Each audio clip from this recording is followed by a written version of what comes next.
તમને ખબર છે ગુજરાતના 202 ધારાસભ્ય અને સાંસદો પાસે મળીને 7 ગિફ્ટ સિટી જેટલી જમીન છે।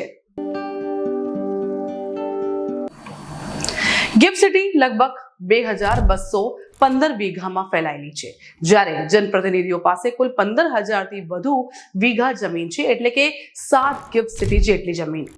બીજી તરફ 16 ધારાસભ્ય સાંસદોના નામે એક પણ જમીન નથી। ચૂંટણી સોગંદનામાના મુજબ આ જમીનની જાહેર કરાયેલી કિંમત 1994 કરોડ રૂપિયા છે, પરંતુ સરકારી અને ખાનગી ક્ષેત્રમાં નિષ્ણાતોના અંદાજ મુજબ તેની હાલની બજાર કિંમત લગભગ 3000 કરોડ રૂપિયા સુધી પહોંચી શકે છે। વિશ્લેષણ દર્શાવે છે કે આ જમીનોની મૂળ ખરીદ કિંમત આશરે 315 કરોડ રૂપિયા હતી, એટલે ઘણા કિસ્સાઓમાં જમીનની કિંમત 7 થી 10 ગણી વધી છે। આ સિવાય જનપ્રતિનિધિઓ પાસે 768 મકાનો અને દુકાનો પણ છે। સોગંદનામા મુજબ તેની કિંમત 807 કરોડ રૂપિયા છે, જ્યારે અંદાજિત બજાર કિંમત 1406 કરોડ રૂપિયા કરતા વધુ છે।